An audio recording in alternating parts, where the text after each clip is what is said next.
great that you're here and that you made it. And I'm really happy to continue with the way of the servant.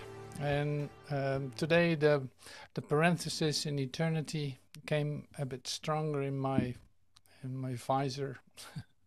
I started to read some of the parentheses, and you see, great sharings of Joel in that I love to share with you. So today we will read a part from the book, The Way of the Servant. That's one thing. We will use the contemplations that are given by Joel Goldsmith. Like I said, these from the book The Parenthesis in Eternity. And then there are two presentations that I love to share with you too. And so, yeah, great program. So this is a program that's really like completely, you could say, focused on relaxation, inspiration, taking time to really deeply let yourself be touched by what is shared, or to ponder it for a moment, to really make this your, say, experience for yourself. So it really asks some quiet and some rest, some like, okay, this is what I'm doing, and I'm allowing that. I'm being with these things that are being shared. I'm being with in fact, the incredible inspiration that's being shared. And when you allow yourself to do that, this is going to be a blast. It's going to be great. So this is how I prepared it, and it's really interesting because it's, to me, different than another type of meeting that we have, since there's so much sharing. And of course that happens to other meetings too that we have, but here it's like, yeah, the most common thing. It's what happens continuously. So when we read together, for instance, from the book The Way of the Servant, that's also a poem that we recite to one another. So we take time to let these words come to meaning, so to speak, while you read them for yourself. And more like this. So I always try to be very, very much present in what I'm sharing. When I read, I allow that to come through me, in me, start to resonate with me, and say, give it away, give it, like, yeah, this is my gift to the world, to my world. This is my gift to you. And these are just seem to be like, yeah, moments of sharing. But actually it is different. It is like sharing the most intimate love that you feel for God, or the love that you feel inside yourself. So that is what is being shared. And that's always good to remember that. You can feel that. You can communicate with that. So even if you didn't hear one word that I was sharing, or when we are reading, for instance, if you did not even let one word resonate with you, but purely tap into the communication, you open up to that, like then it's sufficient. It's complete and whole. It's perfect. And so that's another way of being present, you could say. And of course we do this too. It's like when you don't speak English very well, for instance, but are used to French or any other language, you can still say receive this in a certain sense. And this way of receiving is actually a really great way to be present and to receive this in the first place. Of course, the nuances of text and words are, say, contributing, but in fact communication is still whole. So Yeah, it doesn't need to be a disturbance, or it doesn't need to be. There doesn't need to be something lacking in that, and that's a real experience for yourself too. Um, and the funny part is actually that you start. At least if I look back at it, this is a bit how I learned to listen and really like um, start to understand English by first tapping into the energy, and more it started to make sense. Like these words come later, but they will come to you. They will they will start to grow in you because every word has its own vibration, you could say, or its own yeah, meaning. That's another word you could use. Um, so yeah, what I'm saying is this, in fact. So however you are going to be present, whether you understand what's being shared or not, it really doesn't matter. So I'm happy that you're here and that you're a whole part of this, and that you say are willing to undergo this. You could say, so, and you expose yourself to this. That's wonderful. So now I love to start with um, the real. Yeah, this is a really like a prayer that Joel gives in the book, a parenthesis in eternity. So it is meant to be, in fact, an say he puts into words what the Christ is seeing and what the servant is seeing, you could say. So I'm going to share that with you. Yeah, I called it the exposure, like the third exposure. Um, so number one is here. See, this is what Joel shares with us. And I want to use this like, oops, sorry. I want to use this um, as a meditation for just a moment. So I will repeat these words. Say one more time. We have a bit of quiet in between. And then I repeat this again. And then there will be quiet for some time. Within my own being, I have the kingdom of God. It is not outside or in the heavens. The kingdom of God is within me. In this moment of quietness, I hear God say, Son, thou art ever with me, and all that I have is thine. I have meat the world knows not of. I am the meat, and the wine, and the bread. I am the resurrection. I am life eternal. All of this is within me. All of this is embodied in my consciousness. All of this constitutes the withinness of my own being. I myself embody the kingdom of God and all that is therein.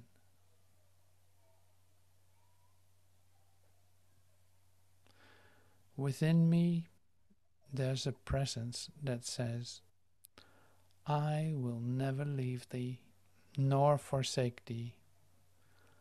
I will be with you to the end of the world.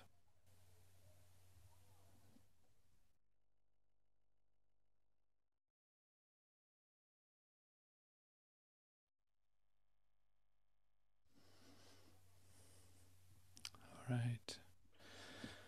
So thank you. That's a great start. Um, it's nice to become still and quiet and to come into a listening mode or attitude. See what Joel shares here.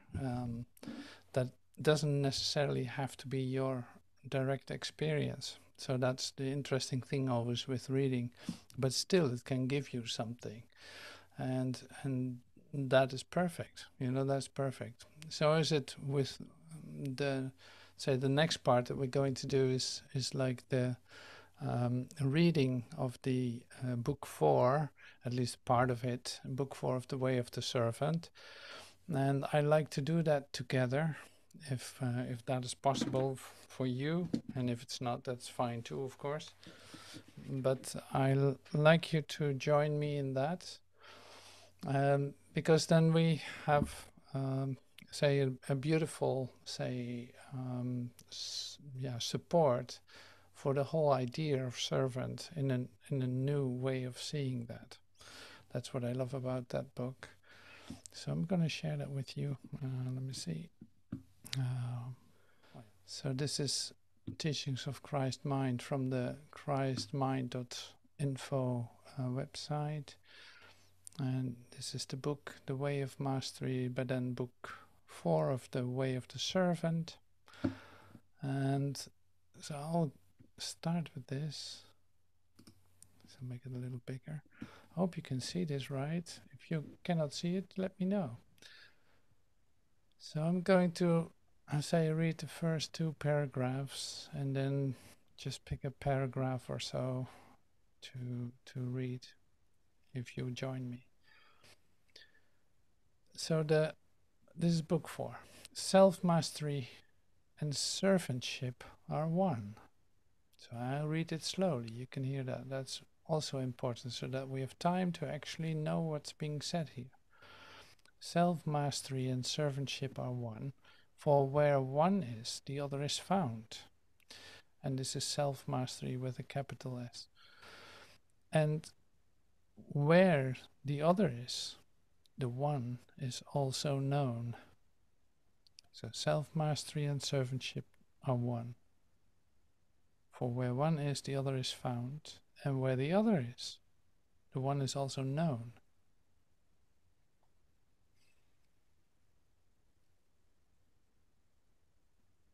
So yeah, you just continue if you feel like it.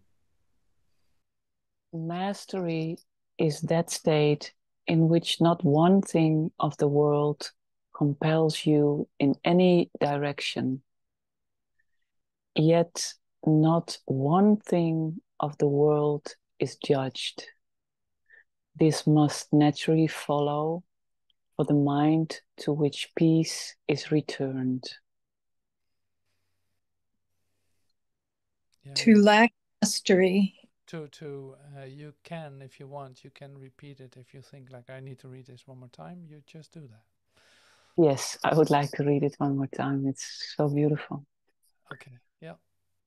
Mastery is that state in which not one thing of the world compels you in any direction, yet not one thing of the world is judged. This must naturally follow for the mind to which peace is returned. Thank you.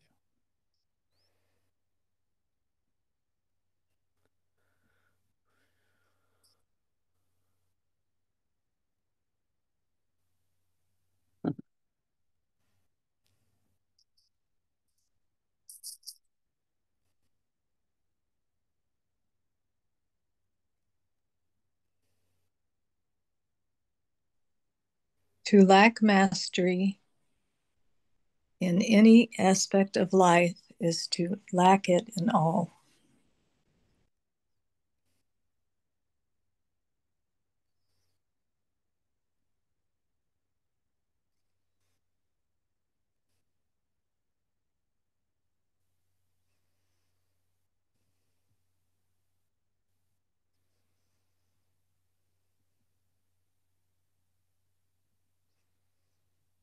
Mastery is the foundation from which the servant enacts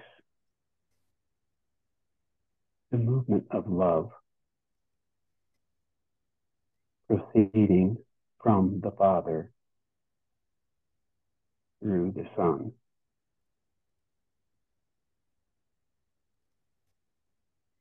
Serving the one goal of atonement by demonstrating its completion in you.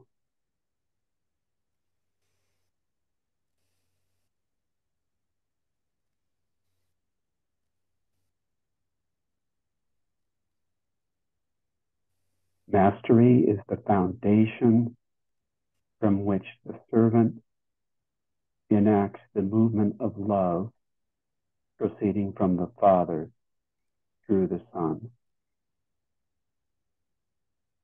serving the one goal of atonement by demonstrating its completion in you.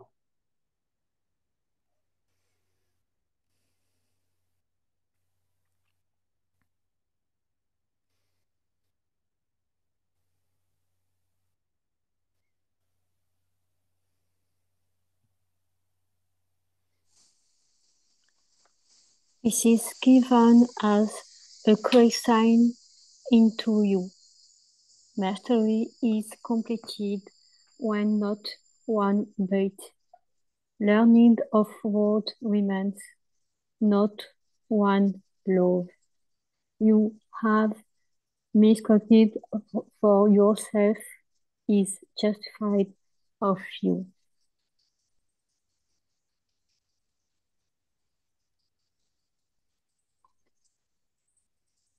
This is given as a grace sign into your mastery is completed when not one but learning of the word remains, not one love. You have misquoted for yourself is justified of you.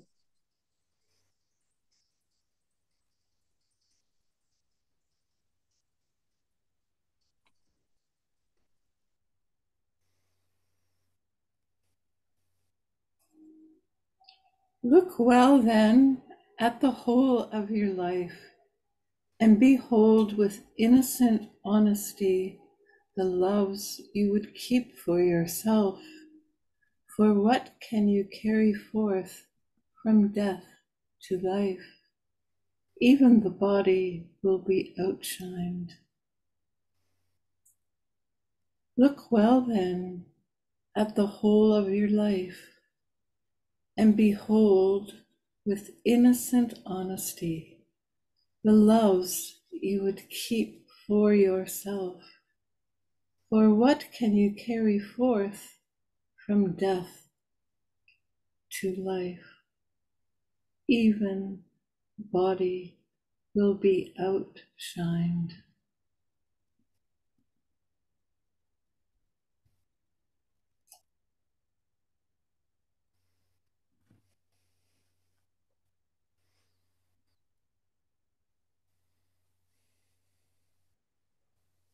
And if you love the Father above the world, what would you leave untransformed by the radiance of your union? And if you love the Father above the world, what would you leave untransformed by the radiance of your union?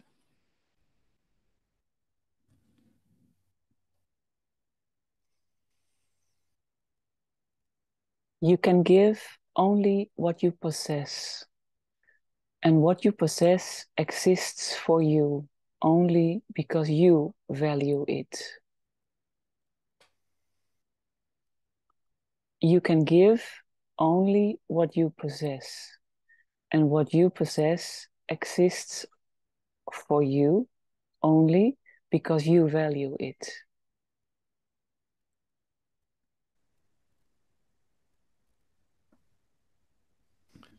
What treasure will you lay at your brother's feet? For where your treasure is, there shall your heart be also.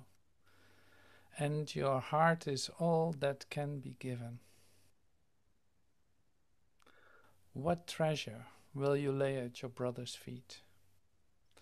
For where your treasure is, there shall your heart be also. And your heart is all that can be given.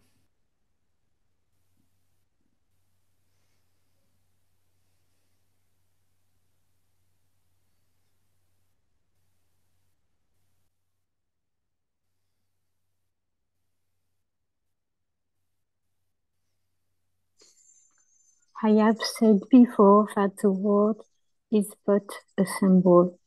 Choose wisely what your word will symbol for you, for it is the symbol you choose, which your sister will see, that is your heart revealed, and you have spoken your judgment of the Father.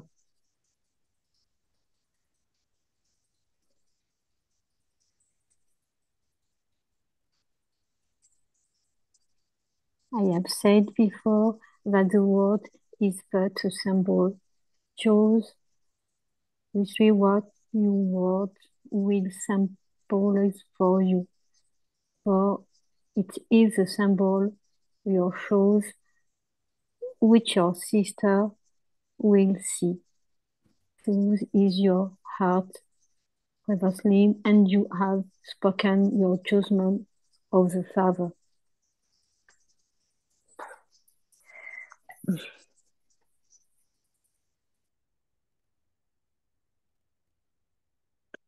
He who knows me walks with me, and she who walks with me makes straight her path, and all things are given to the praise of what God is, love.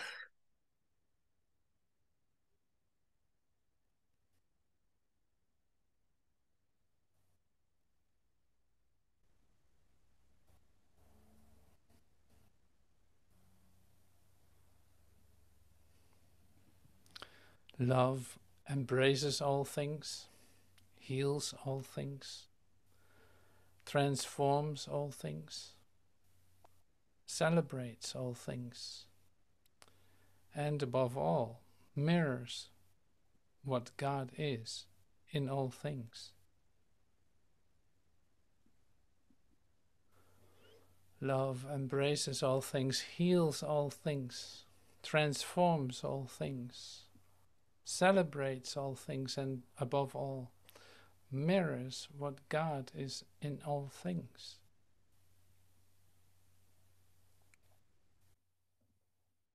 Give no thought then for tomorrow, neither for the things you shall eat, nor for the things you shall wear. For the Father knows you have need of these things, and he will not leave you comfortless.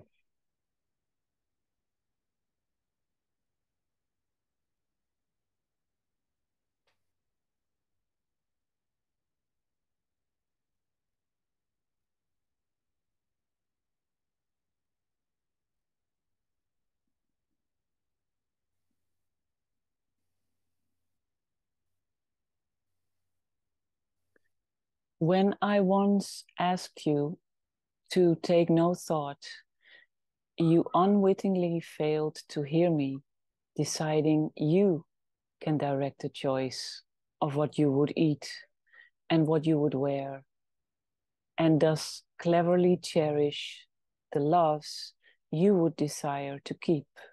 To decide for yourself is precisely to take thought. That is, because you failed to let the Comforter choose for you, right-mindedness was cast aside and the real world abandoned.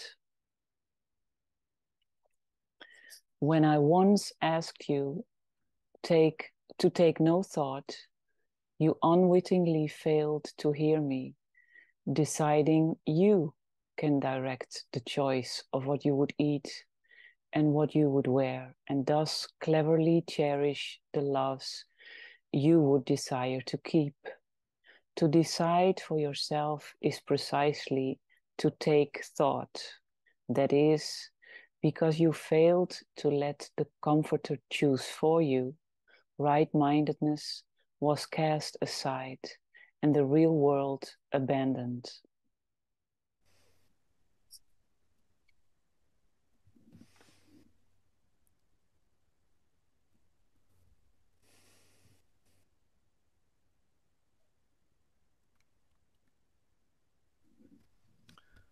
But she who praises God in all things keeps no decision for herself, listening only to the voice for God. And the servant knows the voice speaks only with perfect reason. To cling to but one love you have miscreated is surely to be unreasonable, for you have learned that the symbols of the world can be but the symbols of death. Death is no longer your will, but life. But the one who praises God in all things keeps no decision for itself, listening only to the voice for God. And the servant knows the voice speaks only with perfect reason. To cling to but one love you have miscreated is surely to be unreasonable, for you have learned that the symbols of the world can be but the symbols of death, and death is no longer your will, but life.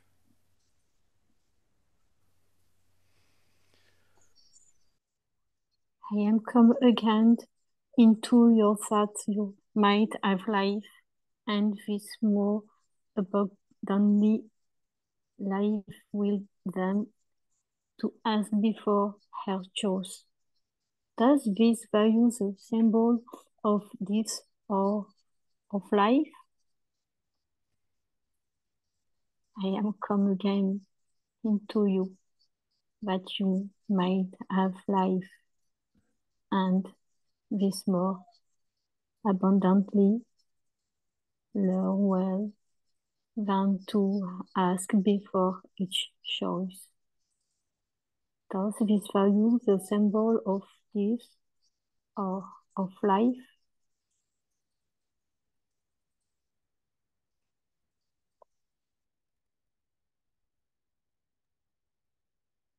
Abiding in innocent honesty, you will realize that the Comforter's guidance is immediate and uncompromising.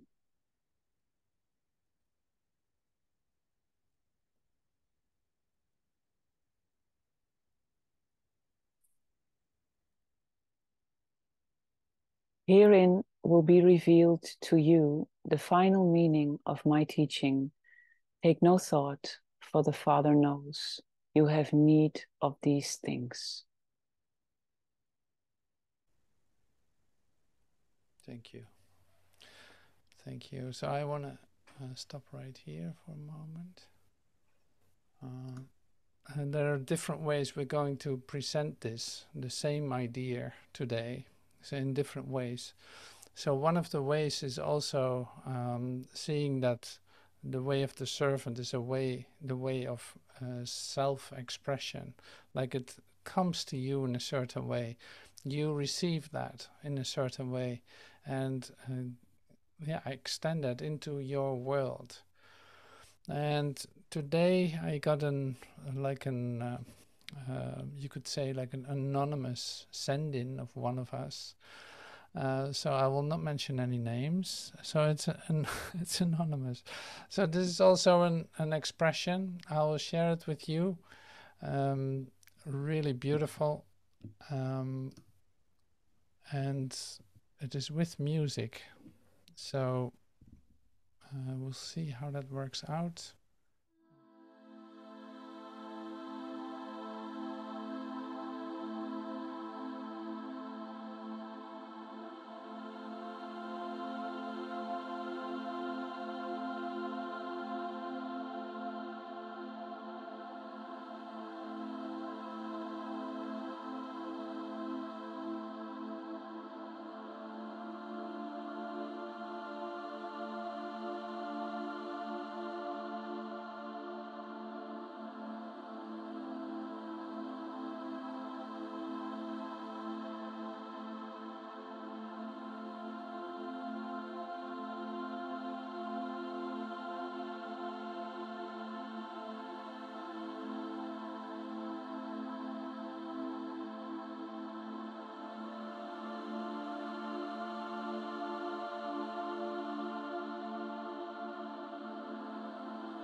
Thank you.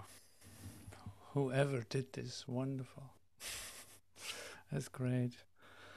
So thank you so much. It was a real experience to undergo this, to be exposed to this. So the music stopped while we did this, so I continued with the music that came to me. And we're all one. And so this is like, there's no mistake in the universe.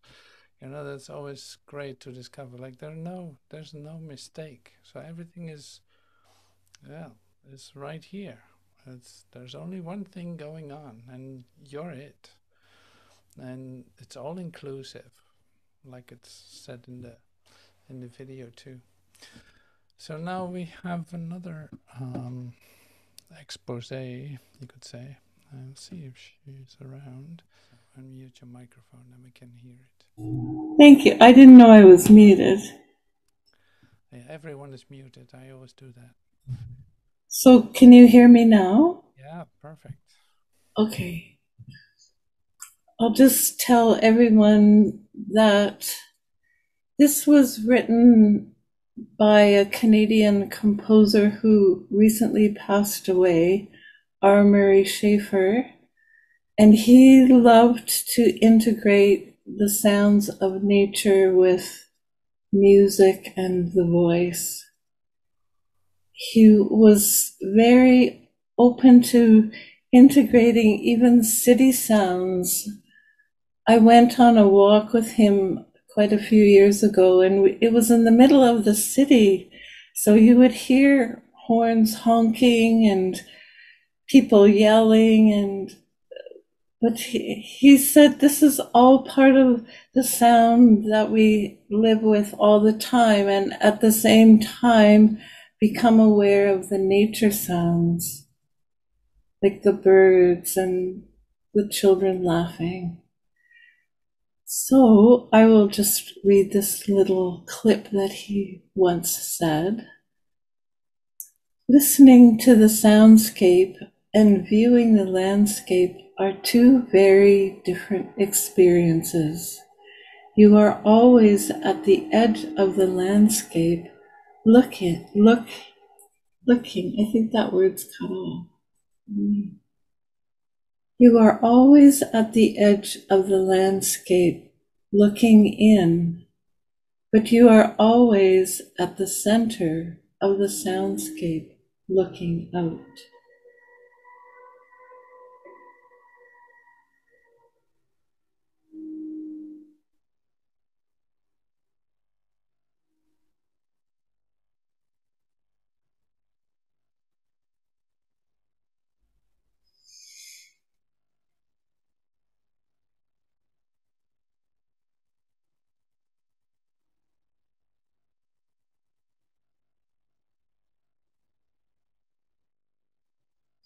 Listening to the soundscape and viewing this landscape are two very different experiences. You are always at the edge of the landscape looking in, but you are always at the center of the soundscape looking out.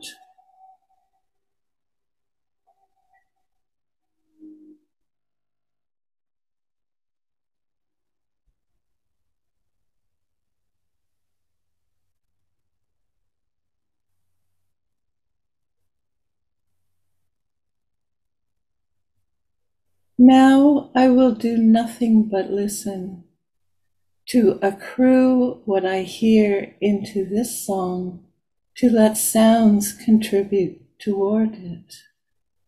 I hear bravures of birds, bustle of growing wheat, gossip of flames. I hear the sound I love, the sound of the human voice. I hear all sounds running together, uncombined, fused or following, sounds of the city and sounds out of the city, sounds of the day and night. I hear the chorus It is a grand opera. Ah, this indeed is music.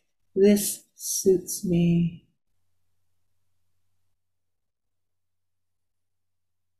This is from Walt Whitman. And I found it interesting because Joel Goldsmith had a fondness for Walt Whitman. And I heard this in a forest walk that I went last Saturday, some Elora Festival singers. And it was just surprised me in this program.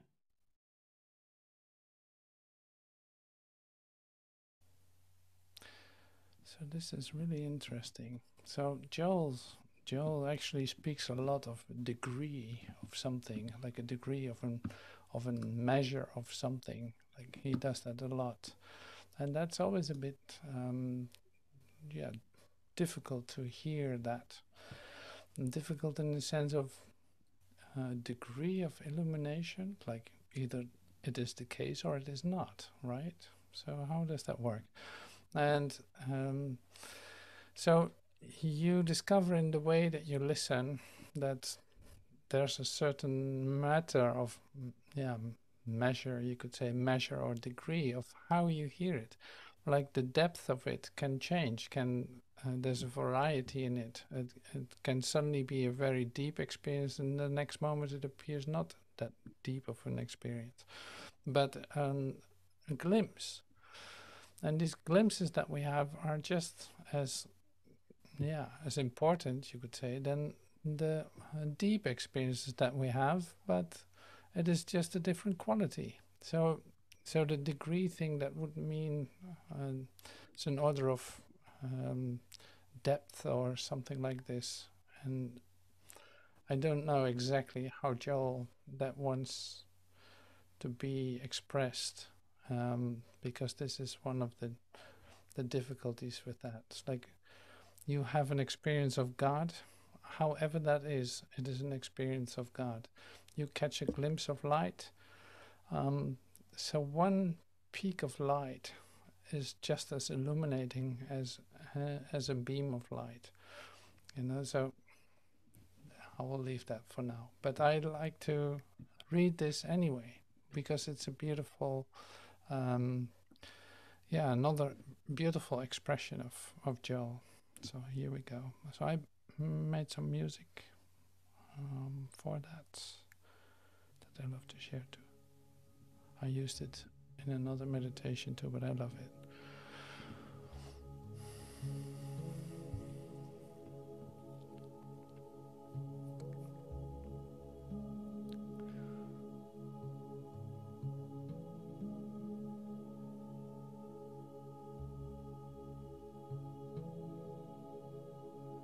So the degree of our illumination will determine the degree of our freedom.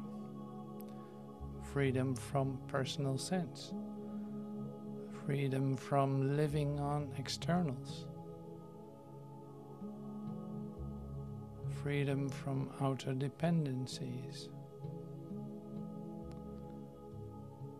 Freedom that enables us to tabernacle and commune with our inner selfhood.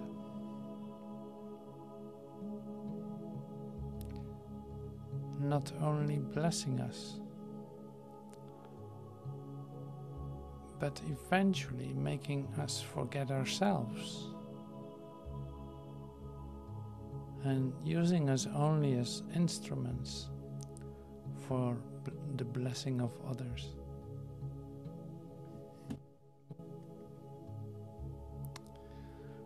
So the degree of our illumination will determine the degree of our freedom. Freedom from personal sense and freedom from living on externals. Freedom from outer dependencies. Freedom that enables us to tabernacle and commune with our inner selfhood.